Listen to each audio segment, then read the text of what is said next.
ಅರ್ಜುನನೆಂಬವನೇ ನೀನು? ನಾನೇ ಆದ್ರೆ ಏನು? ನೀನೇ ಎಂದು ಮೊದಲೇ ಗೊತ್ತುಂಟು ನನಗೆ. ಹೌದಾ? ಅರ್ಥೈಸಿಕೊಂಡೆ.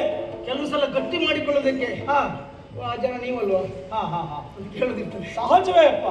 ಅಪರಿಚಿತರಲ್ಲಿ ನೀವು ಇವರೇ ಇರಬಹುದಲ್ವಾ? ಕೇಳುವುದು ಸಹಜವಾಗ್ತದೆ. ಆದ್ರೆ ನಿನಗರ್ಥ ಆಗಿದೆ ಎನ್ನುವಾಗ ನನಗೆ ಮೊದಲೇ ಗೊತ್ತಾಯ್ತು. ಯಾಕೆ?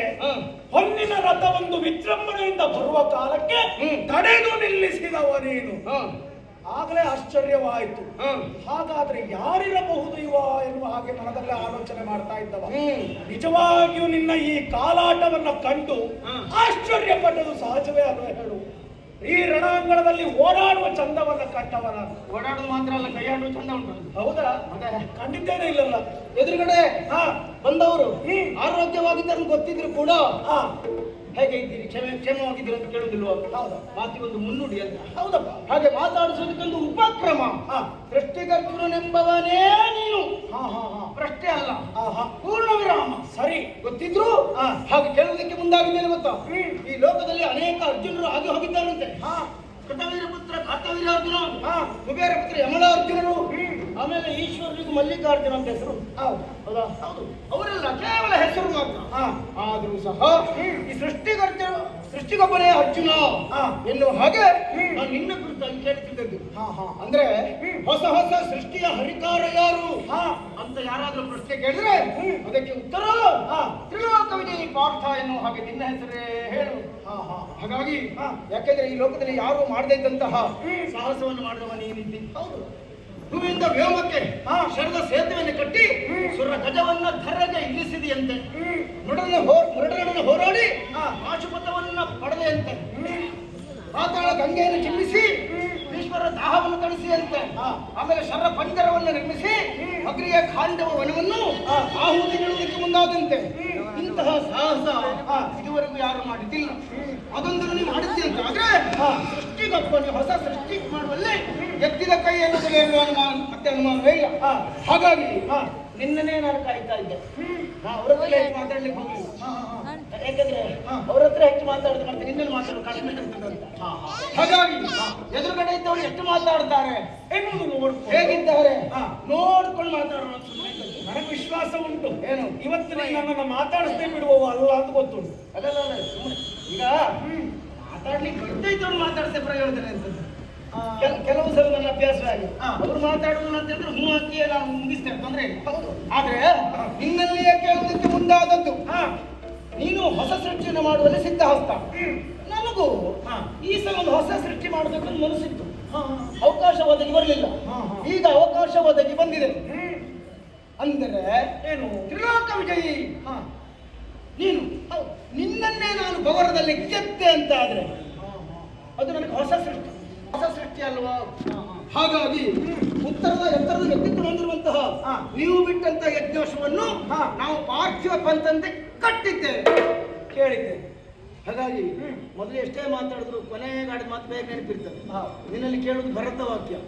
ಕಟ್ಟಿದ ಕುದುರೆ, ನೀವು ಬಿಟ್ಟಂತ ಕುದುರೆ ಕಟ್ಟಿದ್ದೇವೆ, ಬಿಟ್ಟು ಕೋಪೆಯೋ ಅಥವಾ ಆಗುದಿಲ್ಲ ಅಂತ ಹೇಳಿ ಹಿಂದೆ ಹೋಗ್ತೀಯ, ಬಿಡಿಸುವ ನಮ್ಮ ಪಿಂಕ ಈಗಲೂ ಉಂಟ.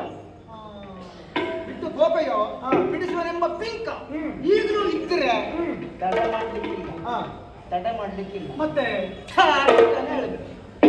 ಹಾಗೆ ಬೇಗ ಬೇಗ ಅಂದ್ರೆ ಒಳ್ಳೆದು. ನಿಜವಾಗೂ ಸೊಗಸಾಗಿದೆ. ಬಿಟ್ಟು ಪೋಪೆಯೋ ಬಿಡಿಸುವೆನೆಂಬ ಬಿಂಕವು ಮೊದಲೆಲ್ಲ ಸಾಧನೆ ಮಾಡಿದ ಬಿಂಕ ಈಗಲೂ ಉಂಟು. ಇದನ್ನೆಲ್ಲ ಬೇಡ, ಈ ಹುಡುಗನಂತೆ ಇವತ್ತು ಸೋತ ಹೋಗುದು ಬೇಡ ಅಂತೇಳಿ ಕುದುರೆ ಬಿಟ್ಟು ಸುಮ್ಮನೆ ಹೋಗ್ತೀಯ ಅಂತ. ಆದ್ರೆ ಇದೊಂದು ನಿನ್ನ ಬುದ್ಧಿವಂತಿಕೆ ಮಾತುಂಟು ಪುಣ್ಯ. ಏನಾದ್ರೂ ಮಾಡಿ ಹೊಸ ಸೃಷ್ಟಿಯನ್ನು ಇವತ್ತು ನಾನು ಮಾಡ್ತೇನೆ. ಒಂದೊಮ್ಮೆ ಸೋತೆ ಅಂತಾದ್ರೆ ಪಾರ್ಥನ ಕೈಯಲ್ಲಿ ಆದ ಸೋಲು, ಒಂದೊಮ್ಮೆ ಗೆದ್ದೆ ಅಂತಾದ್ರೆ ಪಾರ್ಥನನ್ನೇ ಗೆದ್ದವ. ಹೌದು, ನಾವೆಲ್ಲ ಅದು ಇರುವೆ ಕಚ್ಚಿಕೊಂಡು ಸಾವಿದಲ್ಲ, ಸತ್ತರೆ ಆನೆ ಕಾಲಡಿ ಬಿದ್ದೆ ಸಾಯಿ, ಹೊಡೆದ್ರೆ ಹುಲಿಯನ್ನೇ ಹೊಡೆಯಬೇಕು. ಹೌದೌದು ಹಾಗೆ. ಒಟ್ಟಾರೆ ಅವಮಾನ ಆಗುದು ನಮಗೆ. ನೋಡು, ಅವಮಾನ ಆಗ್ತದೆ ಅಂತಾದ್ರೆ ಇದಷ್ಟಾದ್ರೂ ಇಲ್ಲಿ ಅಂದ್ಬಿಟ್ಟು ಹೋಗುದಷ್ಟೇ. ನಿನ್ನ ಮಾತನ್ನು ಇಲ್ಲಿವರೆಗೆ ನಾನು ಸುಮ್ಮನೆ ಕೇಳ್ತಾ ಇದ್ದೆ. ಕಾರಣ ಏನು? ನೀನೇ ಹೇಳಿದ ಹಾಗೆ ಎದುರುಗಡೆ ಇರುವವರು ಯಾರು ಏನು ಎತ್ತ ಎನ್ನುವುದನ್ನು ನಾವು ವಿಚಾರ ಮಾಡಬೇಕಾಗ್ತದೆ. ಈ ಪಾರ್ಥನ ವಯಸ್ಸಿನಲ್ಲಿ, ಈ ಪಾರ್ಥನ ಜೀವನದ ಅನುಭವದಲ್ಲಿ ಎದುರುಗಡೆಗೆ ನೀನ್ಯಾರು ಎನ್ನುವುದಕ್ಕೆ ಹುಡುಗ ನೀನು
ಹೆಸರಿಗೆ ತಕ್ಕ ಹಾಗೆ ಸುಧನ್ವನಂತೆ ಶಸ್ತ್ರ ಶಾಸ್ತ್ರಾದಿ ವಿದ್ಯೆಗಳನ್ನ ಪರಿಣತಿ ಪಡೆದವನಂತೆ ಅದರಲ್ಲಿಯೂ ಜೀವನದಲ್ಲಿ ಪಾರ್ಥರಂತಾಗಬೇಕು ಎನ್ನುವ ಹಾಗೆ ಕನಸನ್ನ ಕಂಡವನಂತೆ. ಇದೆಲ್ಲ ಗುಪ್ತಚರರಿಂದ ನಾನು ತಿಳಿದಂತಹ ನಾನು ಮಾತ್ರ ಅಲ್ಲ, ಈ ಲೋಕದಲ್ಲಿ ಯಾವುದೇ ಒಬ್ಬ ಯೋಧ ಹೃದಯರಿಸುವ ಹೊತ್ತಿಗೆ ಪಾರ್ಥನನ್ನು ನೆನಪಿಸಿಕೊಳ್ಳಬೇಕು ಅಂತ ಗುರುಗಳು ಹೇಳಿದ ಮಾತು ಇಂದಿಗೂ ನೆನಪುಂಟು ನನಗೆ. ಹೌದು, ಆದ್ರೆ ಇಂದು ನೀನಾಡುತ್ತಿರುವಂತಹ ಮಾತುಗಳನ್ನ ಕೇಳಿದಾಗ ಒಮ್ಮೆಲೆ ಆಶ್ಚರ್ಯ ಆಗಲೇಬೇಕಪ್ಪ. ಇಲ್ಲದೆ ಹೋದ್ರೆ ಪಾರ್ಥನಲ್ಲಿ ಬಂದು ಕೇಳಿದ್ದುರಿ, ಸಾಮಾನ್ಯ ಪಾರ್ಥ ಅಲ್ಲ, ಪಾರ್ಥನಲ್ಲಿ ಕೇಳಿದ್ದುರಿ. ಪ್ರತಿ ಇಲ್ಲದ ಪ್ರತಾಪಿ ಅಂತ ಅಲ್ವಾ? ನಮಗ ಪ್ರತಿಯೇ ಇಲ್ಲ, ಹಾಗಾಗಿ ಇಷ್ಟು ಪ್ರತಾಪಿಯಾಗಿ ಬೆಳೆದದ್ದು ನಾನು. ಯಾರಿಗೇ ಆಗಲಿ ಇದಮ್ಮಿತ್ತಂ ಎನ್ನುವ ಹಾಗಿದ್ದರೆ ಅವ ಹೆಚ್ಚು ಬೆಳೆಯುವುದಕ್ಕಾಗುವುದಿಲ್ಲ. ಅವಕಾಶ ಎನ್ನುವುದು ವಿಶಾಲವಾಗಿದೆ ಅಂತಾದ್ರೆ ಅವ ಬೆಳೆಯುವುದಕ್ಕೆ ಸಾಧ್ಯ. ಹಾಗಾಗಿ ಪ್ರತಿ ಇಲ್ಲ ಇನ್ನೊಬ್ಬ ಈ ಪಾರ್ಥನಿಗೆ. ಆದ್ರೆ ನಿರ್ಧಾರ ಸರಿ ಇರ್ಬೇಕಾಗುತ್ತದೆ. ನಿರ್ಧಾರ ಒಳ್ಳೆಯದೇ ಉಂಟಪ್ಪ. ಪಾರ್ಥನಲ್ಲಿ ನೀನು ಬಂದು ಕೇಳಿದ್ದು ನನಗೆ ಆಶ್ಚರ್ಯವಾಯಿತು. ಕಾರಣ ಏನು ಗೊತ್ತುಂಟ? ಏನು? ಹುಡುಗು ಬುದ್ಧಿಯೋ ಎಡವಿ ಕೆಟ್ಟೆಯೋ ಎನ್ನುವ ಹಾಗೆ ಮಾತೇ ಉಂಟು. ಒಮ್ಮೆಲೆ ಹುಡುಗಾಟಿಕೆಯ ವಯಸ್ಸಿನನ್ನ ಕಳೆದು ಯೌವನಾವಸ್ಥೆಗೆ ಬಂದ ನಂತರದಲ್ಲಿ ಹೊಣೆಗಾರಿಕೆ ಪಾತ್ರವನ್ನು ವಹಿಸಬೇಕಾದ್ದು ಗಂಡಾದವರಿಗೆ ಅನಿವಾರ್ಯತೆ ಅವಶ್ಯಕತೆ. ಆದ್ರೆ ನಿನ್ನ ಈ ಹುಡುಗಾಟಿಕೆ ಬುದ್ಧಿಯನ್ನು ಇನ್ನೂ ಬಿಡ್ಲಿಲ್ವೋ ಎನ್ನುವ ಹಾಗೆ ಆಲೋಚನೆ ಆಗಿದೆ ನನಗೆ. ಹೇಗೆ ಹೇಳ್ತಿ? ಹೇಳಿದೆಯಲ್ಲ, ಬಿಟ್ಟು ಪಾಪೆಯೋ ಬಿಡಿಸುವೆನೆಂಬ ಬಿಂಕವು ಥಟ್ಟನೆ ಹೇಳುವಂತ ಥಟ್ಟನೆ ಹೇಳೋ ಎನ್ನುವ ಹಾಗೆ ಪಾರ್ಥನಲ್ಲಿ ಅದನ್ನ ಹೇಳಲಿಕ್ಕೆ ಉಂಟ ಏನು? ಕ್ಷಣಾರ್ಧದಲ್ಲಿ ಎಂತೆಂಥ ಕಾರ್ಯವನ್ನೆಲ್ಲ ಮಾಡಿದ ನನಗೆ ಥಟ್ಟನೆ ಹೇಳು. ಹೌದು, ಅದನ್ನ ಹೇಳುವ ಅವಶ್ಯಕತೆ ಇಲ್ಲ. ಯಾಕೆ? ನಾವು ಮಾಡುವುದು ಥಟ್ಟನೆ, ಹೇಳುವುದು ಥಟ್ಟನೆ, ಉತ್ತರ ಎನ್ನುವುದು ಸಿದ್ಧವಾಗಿರ್ತದೆ. ಆದರೆ ಮನಸ್ಸು ಮುಟ್ಟುವ ಹಾಗೆ ನೀಡುವುದು ಹೇಗೆ ಎನ್ನುವುದೇ ಪ್ರಶ್ನೆ ಆಗಿರ್ತದೆ.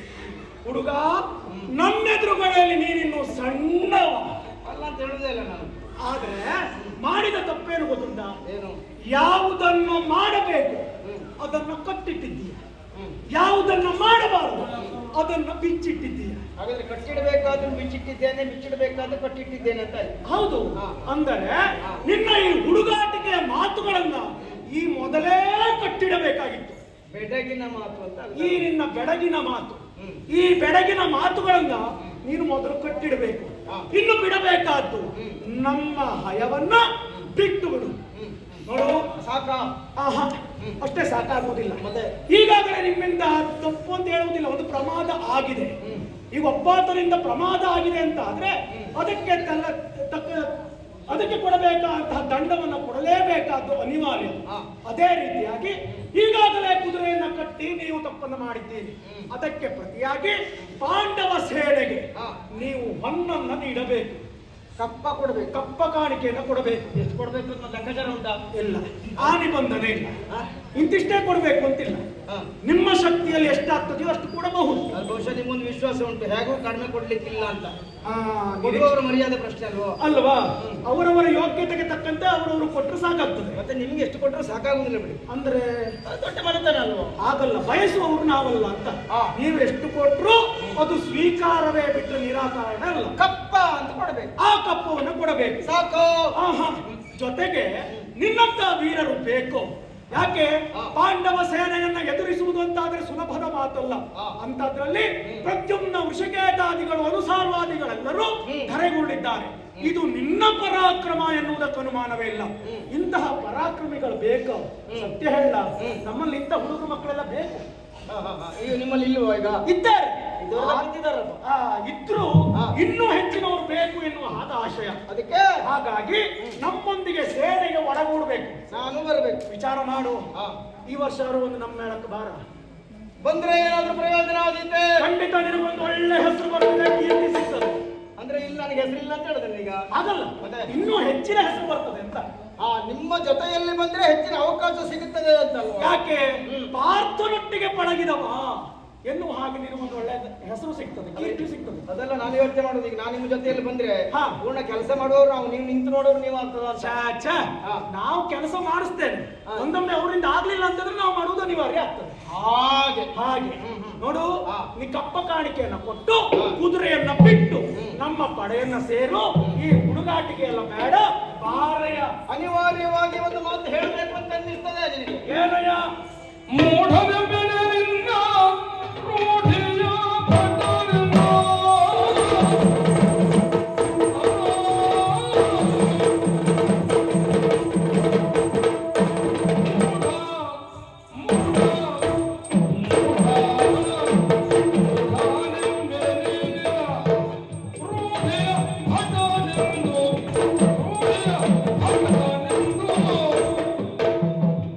ಆಡುತ್ತಿಹರು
ಅರ್ಜುನ ಈಗಾಗಲೇ ಅರ್ಜುನ ಫಲ್ಗುಣ ಜಿಷ್ಣು ಕಿರೀಟಿ ಶ್ವೇತವಾಹನ ಭೀಭತ್ಸು ವಿಜಯ ಕೃಷ್ಣ ಸವ್ಯಸಾಚಿ ಧನಂಜಯ ದಶರಾಮಾವಳಿಯನ್ನು ಹೊತ್ತಂತಹ ದುರಂಧರ ನೀತಿ ನಿಜವಾಗಿಯೂ ಇಷ್ಟು ಬಿರುದಾವಳಿಗಳನ್ನೆಲ್ಲ ಇಷ್ಟು ಹೆಸರುಗಳನ್ನೆಲ್ಲ ಪಡೆದಂತಹ ನಿನಗೆ ನಾನು ಒಂದು ಬಿರುದು ಕೊಡೋಣವೇ ಅಂತ ನನಗೆ ಅನ್ನಿಸುವುದು.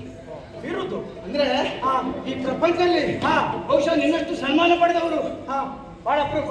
ಸನ್ಮಾನ ಬಹಳಷ್ಟು ಆಗಿರ್ತದೆ, ಅದೇ ನೆನಪಿಡುವ ಸನ್ಮಾನ ಕೆಲವಷ್ಟು ಮಾತ್ರ ಆಗಿರ್ತದೆ. ನನಗೂ ಒಂದು ಸನ್ಮಾನ ಮಾಡೋಣ, ಬಿರುದು ಕೊಡೋಣ ಅಂತ ಅನ್ನಿಸುವುದು.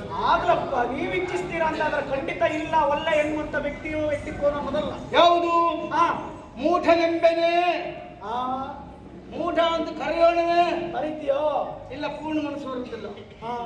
ಆಡುತ್ತಿಹರು ಕೆಲವರು ಈ ಪ್ರಪಂಚದಲ್ಲಿ ಬುದ್ಧಿಜೀವಿಗಳು ಪ್ರಜ್ಞಾವಂತರು ಅಂತ ಹೇಳಿದ್ರೆ ಕೆಲ ಬೆಳ್ಳಣಿಕೆ ಮಂದಿ ಮಾತ್ರ, ಕೆಲವರು ಮಾತ್ರ.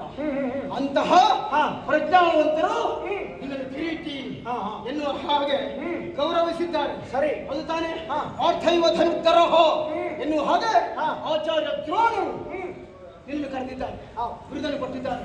ಪರಶಿವ ಪಾಶ್ವತಾಸ್ತ್ರವನ್ನು ಕೊಟ್ಟಿದ್ದಾನೆ. ಹಾಗಾಗಿ ಈಗ ನೀನು ಮಾಡ್ತಿರುವಂತ ವ್ಯವಹಾರದಿಂದ ಅಂದ್ರೆ ನನಗೂ ನಿನಗೂ ಮುಖಾಮುಖಿಯಾಗಿದೆ, ಯುದ್ಧ ಆಗಲಿಲ್ಲ, ಸೋಲು ಗೆಲುವು ನಿರ್ಣಯ ಆಗಲಿಲ್ಲ. ಈಗಲೇ ಕುದುರೆಯನ್ನು ಬಿಡು, ಧನ ಕೊಡು, ಪಡೆಯನ್ನು ಒಡಗೂಡು ಅಂತ ಕೇಳಿಕೊಳ್ಳುವುದಕ್ಕೆ ಮುಂದಾಗುತ್ತೆ ಅಂತ ಆದ್ರೆ ಮೂಢನೆಂಬೆನೆ ಅದು ಹೇಳಬೇಕಾಗುತ್ತದೆ. ಈ ಪ್ರಪಂಚದಲ್ಲಿ ಬೇಡುವ ಅಧಿಕಾರ ಇರುವುದು ಷಟ್ಕರ್ಮಿಗಳಾದಂತಹ ಬ್ರಾಹ್ಮಣರಿಗೆ ಮಾತ್ರ, ಕ್ಷತ್ರಿಯರಿಗೆ ಅಲ್ಲವೇ ಅಲ್ಲ. ಅನ್ನುವಾದಂತಹ ಹೋರಾಟದಿಂದ ಒಂದೋ ಕ್ಷೇತ್ರದಲ್ಲಿ ಮಡಿಯಬೇಕು ಅಥವಾ ಎದುರಿಗಿದವರನ್ನು ಸೋಲಿಸಬೇಕಾಗುತ್ತದೆ.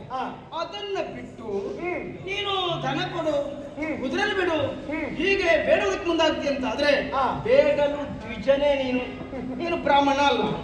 ಆದ್ರೂ ಕೆಲವು ಸಂದರ್ಭ ಶಾಸ್ತ್ರಾತ್ ರೂಢಿರ್ಪಡಿಯಸಿ ಎಂಬುದು ಮಾತುಂಟು. ಅಭ್ಯಾಸ ಬಲ ಅಲ್ವಾ? ಯಾವತ್ತು ಒಂದೇ ವೇಷ ಮಾಡಿದವನಿಗೆ ಬೇರೊಂದು ವೇಷ ಮಾಡಿದಾಗ ಆ ಮೊದಲನೇ ವೇಷದ ಅಭಿಪ್ರಾಯಗಳು ಅಭಿನಯಗಳು ಬರುವುದು ಹೆಚ್ಚು. ಯಾಕೆ ಹೇಳಿದ್ರೆ ಗೊತ್ತುಂಟ, ನೀವು ಏಕಚಕ್ರ ನಗರದಲ್ಲಿ ಬ್ರಾಹ್ಮಣ ವೇಷಧಾರಿಯಾಗಿ ಬೇಡುವುದಕ್ಕೆ ತೊಡಗಿದ್ದೀರಂತೆ. ಆ ಅಭ್ಯಾಸ ಬಲ ಬಿಟ್ಟು ಹೋಗುವುದಿಲ್ಲ. ಆ ನೆಲೆಯಲ್ಲಿ ಬ್ರಾಹ್ಮಣರಾಗುವುದಕ್ಕಾಗುವುದಿಲ್ಲ. ಬ್ರಾಹ್ಮಣರ ವೇಷವನ್ನಾದರೂ ಧರಿಸಿ ಬಂದಿದ್ರೆ ಯಥಾಶಕ್ತಿ ಕೊಡುವುದಕ್ಕೆ ಸಾಧ್ಯ ಆಗಿತ್ತು. ಅದನ್ನ ಬಿಟ್ಟು ಯುದ್ಧವನ್ನ ಮಾಡದೆ ಹೀಗೆ ಕೇಳಿಕೊಳ್ಳುವುದಕ್ಕೆ ಮುಂದಾಗುತ್ತೆ ಅಂತಾದ್ರೆ ಮೂಢ ಅಂತ ಹೇಳಿದ್ರೆ ಮತ್ತೆ ಎಂತ ಹೇಳಿದ್ರು ಮಗು? ಇಷ್ಟು ಹೊತ್ತಾದ್ರೂ ನಾನು ಯುದ್ಧವನ್ನ ಮುಂದುವರಿಸಲಿಲ್ಲ. ಮುಂದುವರಿಸುವುದು ಬಹಳ ಕಷ್ಟವೂ ಅಲ್ಲ. ಆದ್ರೂ ನಿನ್ನೆದುರುಗಳಲ್ಲಿ ನಾನಂತೂ ಮಾತಾಡಿದೆ. ಅದಕ್ಕೆ ಕಾರಣ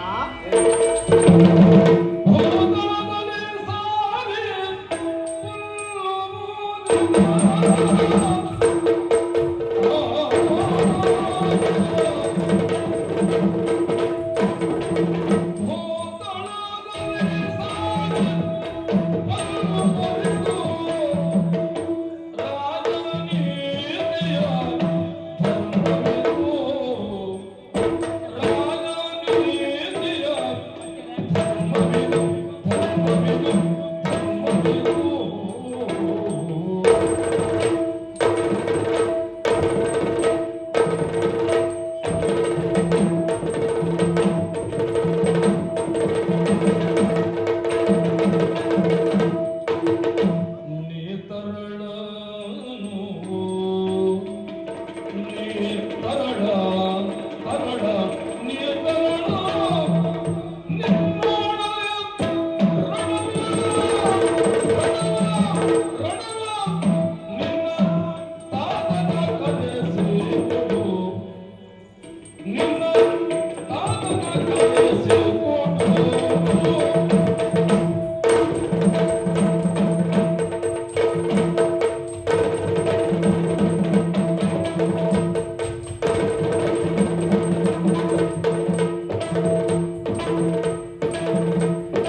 ಸುಧರ್ಮ, ಅರ್ಜುನ ನಿನ್ನೆದುರುಗಳಲ್ಲಿ ಮಾತಾಡುವುದಕ್ಕೆ ನನ್ನ ಉದ್ದೇಶವೂ ಉಂಟಪ್ಪ.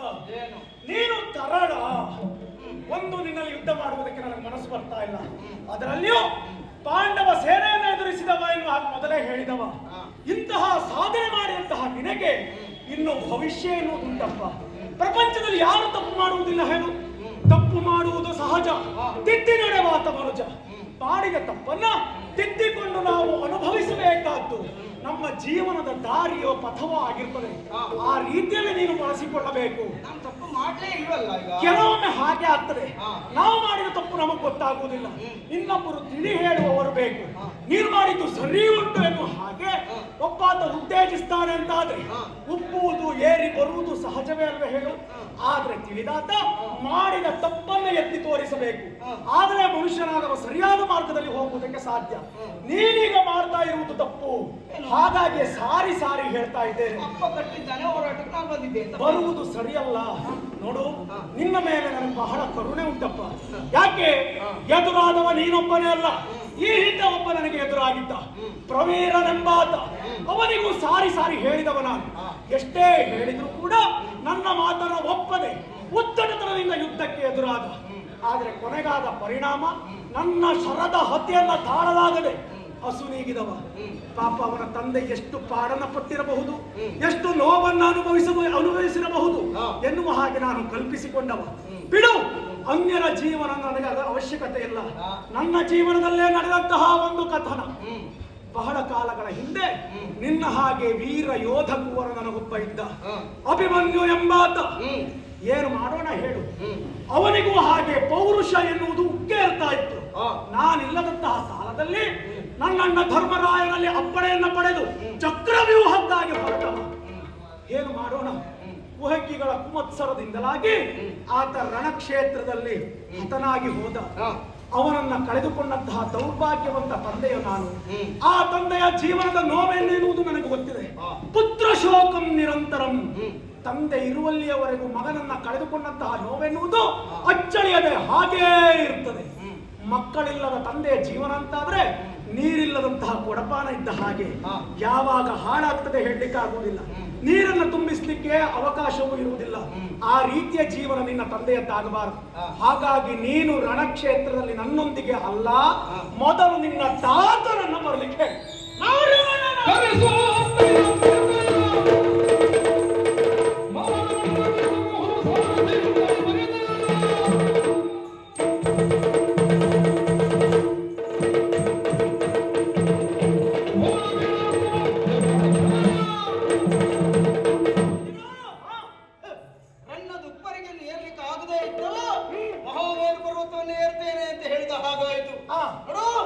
ಮೊದಲು ನನ್ನನ್ನು ಎದುರಿಸಿ ನನ್ನನ್ನು ಸೋಲಿಸಿ ಆ ನಂತರದಲ್ಲಿ ನನ್ನ ಅಪ್ಪನನ್ನ ಕಾಣಬಹುದಿತ್ತು. ಅದನ್ನು ಬಿಟ್ಟು ಇನ್ನು ನನ್ನ ಯುದ್ಧ ಸಲ್ಲ ಅಪ್ಪನ್ನ ಕರೆಸುವಂತೆ ನೀನು ಹೇಳುತ್ತೆ ಅಂತಾದ್ರೆ ನೀನು ಒಂದು ಕೆಲಸ ಮಾಡಬೇಕು. ಏನು? ನೀನೇನಾದ್ರೂ ಇವತ್ತು ಗೆಲ್ಲಬೇಕು ಅಂತಾದ್ರೆ ಆರವಣನ ಕರೆಸಿಕೋ.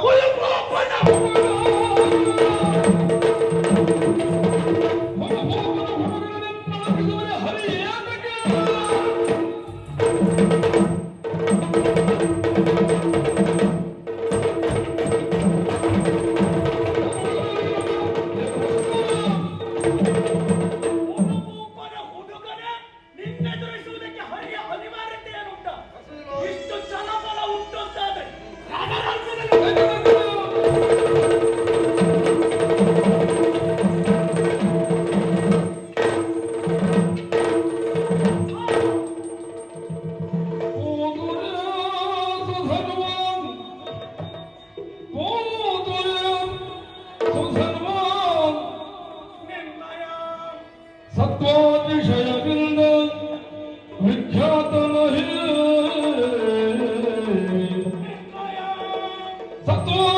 ವಿಷಯದಿಂದ ವಿಖ್ಯಾತನಹೇ ಮದ್ರಥವ ಈತರು ಎಸೆವರು ಸುರನಿಲಯ ಪಾತಾಳ ಭೂತಾಳ ಪಟು ಭಟದ ವಾದಗಳು ಕಾಣೆನ್ನು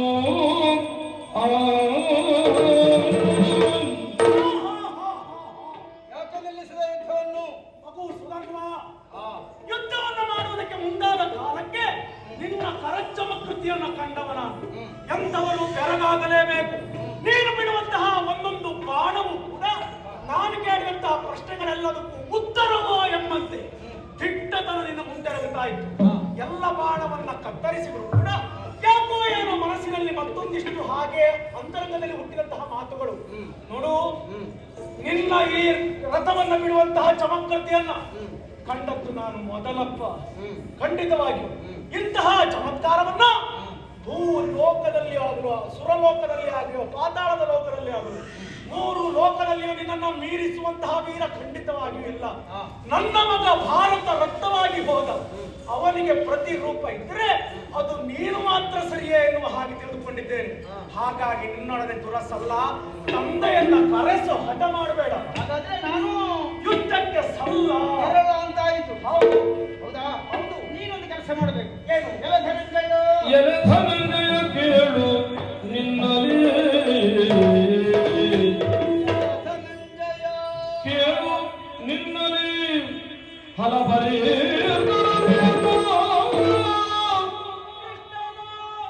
ಲಲಿತ ಸಾರಥ್ಯಗಳಿಲ್ಲದೆ ಕೃಷ್ಣನ ಲಲಿತ ಸಾರಥ್ಯಗಳಿಲ್ಲದೆ ಸಮರ ಮಧ್ಯದುಡು ಗುರುಪರಾಗಮಿ ಸೂತನಿಂದಲೇ ಗೆಲ್ಲಬಹುದು. ಪರಾಕ್ರಮಿ, ಸೂತನಿಂದಲೇ ಗೆಲ್ಲಬಹುದೇ? ಗೆಲ್ಲಬಹುದಿಲ್ಲ. ಬರೆಯುವ ಸರಿಯು ನಡೆ ನಡೆ ನಡೆ ಹಸ್ತನಾವತಿಯನ್ನು ತೆಗೆದ ಶರ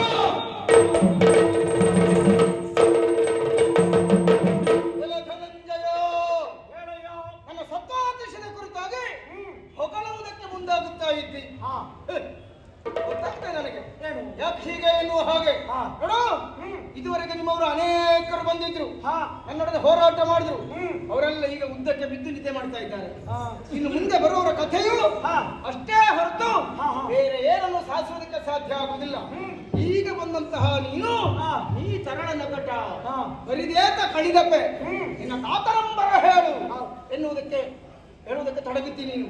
ಹಾಗಾದ್ರೆ ನಿಜವಾಗಿಯೂ ನೀನು ಇಲ್ಲಿವರೆಗೆ ಯಾವೆಲ್ಲ ವಿಜಯವನ್ನು ಸಂಪಾದಿಸಿದ್ದೀಯೋ ಅದಕ್ಕೆಲ್ಲ ಮೂಲ ಕಾರಣ ಏನು ಕೇಳಿದ್ರೆ ಶ್ರೀಕೃಷ್ಣನ ಲಲಿತ ಸಾರಥ್ಯಗಳಿಲ್ಲದೆ, ಕೃಷ್ಣನ ಸಾರಥಿತನ ಇದ್ದರೆ ಮಾತ್ರ ನೀನು ಗೆಲುವನ್ನು ಪಡೆಯುವುದಕ್ಕೆ ಸಾಧ್ಯ ಆಗುತ್ತದೆ. ಇದುವರೆಗೆ ನೀನು ಮಾಡಿದಂತಹ ಸಾಧನೆಗೆಲ್ಲ ಪೂರಕವಾಗಿ ಇದ್ದವ ಯಾರು ಅಂತ ಕೇಳಿದ್ರೆ ಶ್ರೀಕೃಷ್ಣ ಪರಮಾತ್ಮ. ಈ ಹೊತ್ತು ಅವನನ್ನು ಬಿಟ್ಟು ಬಂದಿದ್ದಿ, ಯಾರನ್ನ ಕರ್ಕೊಂಡು ಬರಬೇಕು ಅದೆಲ್ಲ ಗೊತ್ತಾಗುತ್ತದೆ ನಿನಗೆ. ನಿನ್ನ ತಲೆಯೊಳು ತಾವು ಅಪ್ಪ ಇದ್ದು ಸಾಕು ಅಂತ ಲೆಕ್ಕ ಆಗಿಲ್ಲ ಅಂತ ಕಾಣಿಸ್ತದೆ. ಆದ್ದರಿಂದ ನಿನ್ನ ರಥದ ಮೂರ್ತಿಯಲ್ಲಿ ಕುಳಿತು ಚಮತ್ಕೃತೆಯಿಂದ ವಿರಾಜಾಲವಾಗಿ ರಥವನ್ನು ಹಾರಿಸುವಂತಹ ಸಾಮರ್ಥ್ಯ ಬಂದಂತಹ ಕೃಷ್ಣನನ್ನ ಬಿಟ್ಟು ಬಂದಿದ್ದಿ.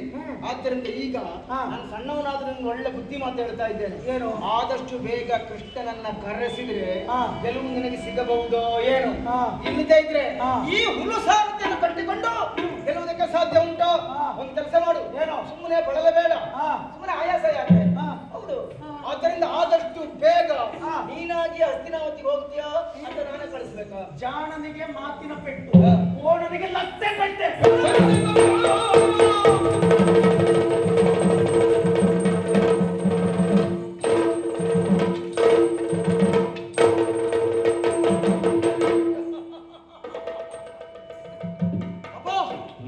ಬರುವಾಗ ಹೊಗಳಿದ್ದು ಅಂತ ಹೇಳಿದ್ರೆ ಸ್ವಲ್ಪ ಅಲ್ಲ. ಸುರಪಾಲಕನ ಮಿತ್ರ, ಸೋಮವಂಶ ಪವಿತ್ರ, ತರುಣಿ ಕುಂತಿಕುಮಾರ, ತ್ರಿಜಗಗೆ ಕೋವೀರ, ಸುರ ವಿಜಯ ಗೋರ್ಧಂಡ, ಕರ್ಣಿಕೋಲದ ಗಂಡ, ಹೊರ ಹೊಕ್ಕವರ ಕಾಯುವ, ಆರಾಂತವರ ಕೊಲ್ವ, ಸಮ ಗಂಭೀರ, ಸುಜನ ಜನ ಮಂದಾರ, ಕುರುಕುಲ ಮುದಿಚಂದ್ರ, ಕುಜನೇಫಕ್ಕೆ ಮೃಗೇಂದ್ರ, ವರ ವೃಕೋದರ ನಮುಜ, ಒಲಿದವರ ಸುರಭೂಜ, ಮಾನನಿಧಿಗೆ ಸರಿ ಇಲ್ಲ ಎನ್ನುವ ಹಾಗೆ ಹೊಗಳಿದ್ರು ಯಾರು? ಹ್ಮ್. ಪಾಠಕರು ಹೊಗಳಿದ್ರು. ಹಾ. ಪಾಪ ಪಾಠಕರು ಬೇರೆ ಗತಿ ಇಲ್ಲ, ಹ್ಮ್. ತಿಂಗಳ ಕೊನೆಯಲ್ಲಿ ಸಂಬಳ ಕೊಡ್ತಾರಲ್ಲ, ಹಾ. ಹಾಗಾಗಿ ಆ ಸಂಬಳಕ್ಕಾದ್ರೂ ಹೊಗಳಬೇಕು ಬೇಡವೋ? ಹಾ. ಹಾಗೆ ಹೊಗಳಿದ್ರೋ ಇಲ್ವೋ, ಇವ ಉಪ್ಪಿ ಹೋದ, ಉಪ್ಪಿದವ ಈಗ ಬಿದ್ದ.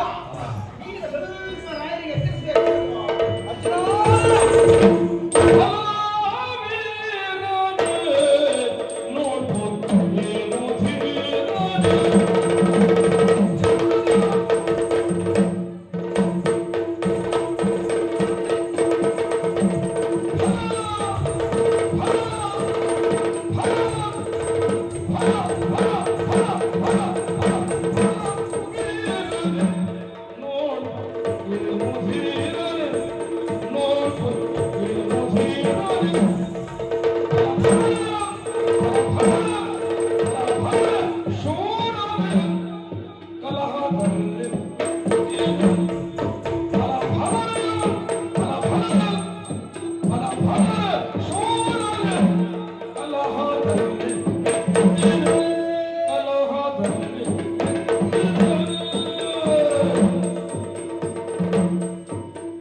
ಅವನ ಎಲ್ಲಿದೆ ದಾನವ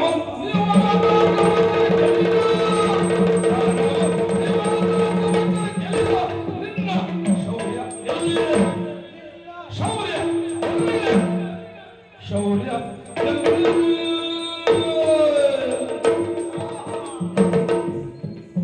ದಾನವ ನಿವಾತ ಕವಚರ್ಗೆಯಿದ ಶೌರ್ಯ ಶೌರ್ಯ ಫಲ ಫಲ ಫಲ ವೀರನೇ ನೋಡು ನೀವು ಧೀರನೇ ನೋಡು ನೀವು ಧೀರನೇ ನೋಡು ನೀನು ಧೀರನೇ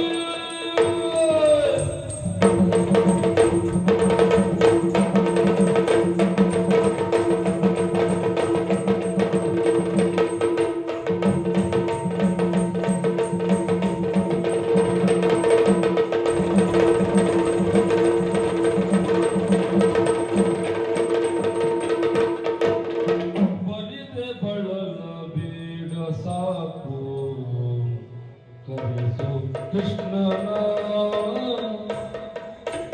ಬಲಿದೆ ಬಳಲ ಬೇಡ ಬಳಲ ಬೇಡ ಬಳಲ ಬೇಡ ಸಾಕು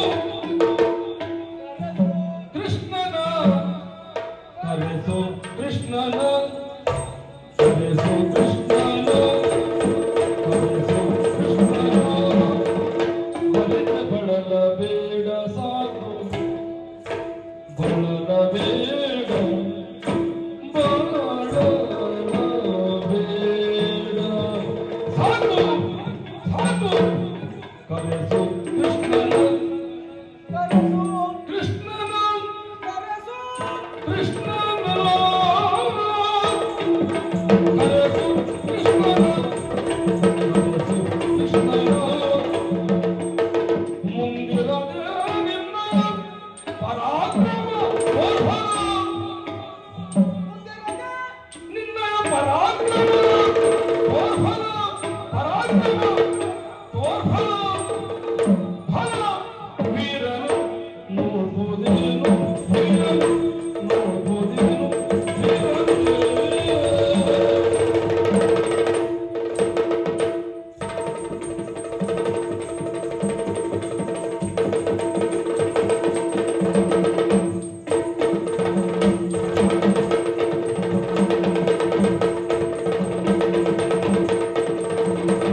ಮಾತ್ರ ಅಲ್ಲ, ನೀನು ಸಹ ಹೀಗಾಗಿ ಬಿಟ್ಟೆಯಲ್ಲ ತ್ರಿಲೋಕ ವಿಜಯಿ.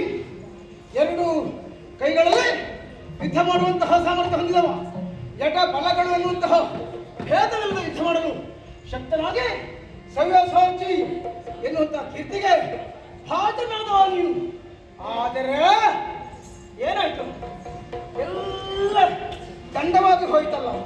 ಮೂರು ಲೋಕದ ಕಂಡು ಗಾಂಡೇವಿ ಪ್ರಚಂಡ ಪ್ರತಾಪ ಎನ್ನುವುದು ಈ ಸುತನ ಎದುರಲ್ಲಿ ದಂಡವಾಗಿ ಹೋಯಿತು, ದಂಡಪಿಂಡವಾಗಿ ಹೋಯಿತು.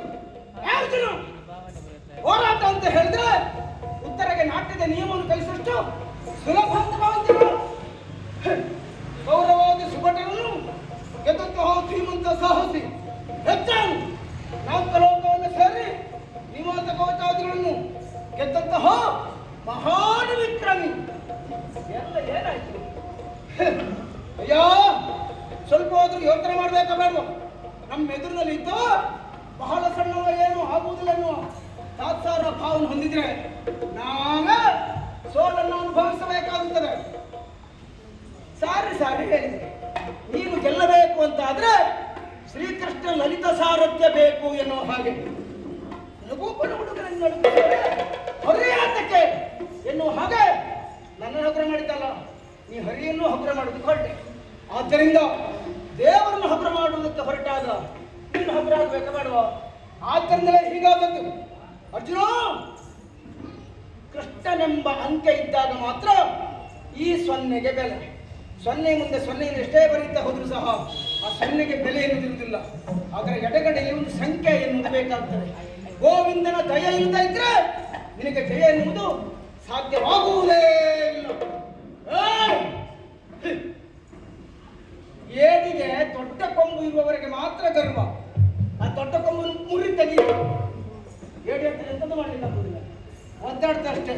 ನಿನಗೆ ದೊಡ್ಡ ಕೊಂಬಿನ ರೂಪದಲ್ಲಿ ಇದ್ದವ ಯಾರು ಅಂತ ಕೇಳಿದ್ರೆ ಶ್ರೀಕೃಷ್ಣ ಪರಮಾತ್ಮ. ಅವನೇ ಇಲ್ಲದೆ ಇದ್ದ ಬಳಿಕ ನೀ ಗೆಲ್ಲುವುದು ಹೇಗೆ ಪುಣ್ಯಾತ್ಮ? ಆಯಿತು, ಅದರಲ್ಲೂ ನೀನು ಸಾರಥಿಯಾಗಿರಿಸಿಕೊಂಡದ್ದು ಯಾರನ್ನು? ಆ ಸಾಮಾನ್ಯ ಆ ಗುರು ಎನ್ನುವ. ಯಾವ ಜಾಗಕ್ಕೆ ಯಾರು ಅರ್ಹರು, ಇವತ್ತು ಯಾವ ಜಾಗಕ್ಕೆ ಯಾವ ಜನ ಬೇಕು, ಅದನ್ನು ಯೋಚನೆ ಮಾಡಿ ಕರ್ತರಬೇಕು. ಶ್ರೀಕೃಷ್ಣನಿರಬೇಕಾದಂತಹ ಸ್ಥಳದಲ್ಲಿ ಯಾವನೋ ಒಬ್ಬ ಹುಲು ಸಾರಥ್ಯನ್ನು ಇರಿಸಿಕೊಂಡು ಹೋರಾಟ ಮಾಡೋದಕ್ಕೆ ಹೊರಟ್ರೆ ಗೆಲ್ಲುವುದಕ್ಕೆ ಸಾಧ್ಯ ಆಗುತ್ತದ? ನೋಡಿ, ಈಗ ಒಂದು ಮಾತಿಲ್ಲ ಉಂಟು. ಆಗ ಬಾಯಿ ಬಂದ ಮಾತಾಡ. ಇವನನ್ನು ಕಡೆಗಣಿಸಬೇಕು ಅಂತ ನಾನು ಹಗುರವಾಗಿ ಮಾತಾಡೋದಕ್ಕೆ ಆರಂಭಿಸಿದ. ಈಗ ಶಬ್ದ ಇಲ್ಲ ಇವನದು. ಇಷ್ಟು ಮಾತಾಡಿದ್ರು ಸುಮ್ಮನೆ ಇದ್ದಾನೆ. ಅವನಿಗೊಂದು ಸಣ್ಣ ಧೈರ್ಯ ಉಂಟು. ಹೇಗೂ ಜಾಗ ಪಪ್ಪು ಚೆನ್ನಾಗಿ ಇದ್ದಾನಲ್ಲ ಅಲ್ವಾ? ಹಾಗಾಗಿ ಮತ್ತೊಬ್ಬ ಸಾರಥ್ಯನ ಕರ್ತರುವಂತ ಅಗತ್ಯ ಇಲ್ಲ ಅಂತ ಯೋಚನೆ ಮಾಡಿದ್ದಾನೆ. ಆದ್ದರಿಂದ ಇದ್ದವ್ರು ಎದ್ದು ಹೋಗದೇ ಇದ್ರೆ ಮತ್ತೆ ಬರುವವರಿಗೆ ಜಾಗ ಇರುವುದಿಲ್ಲ ಅಲ್ಲ.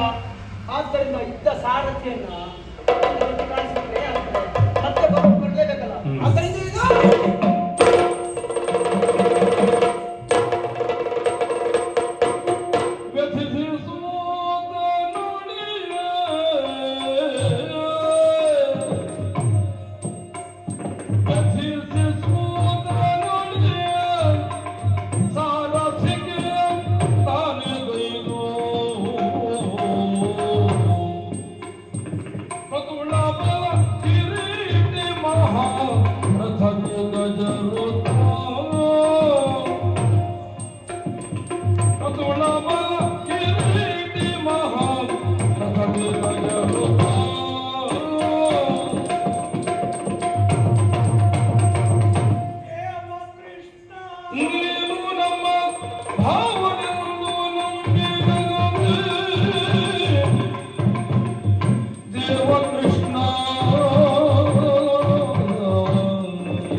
ಮುಂದೆ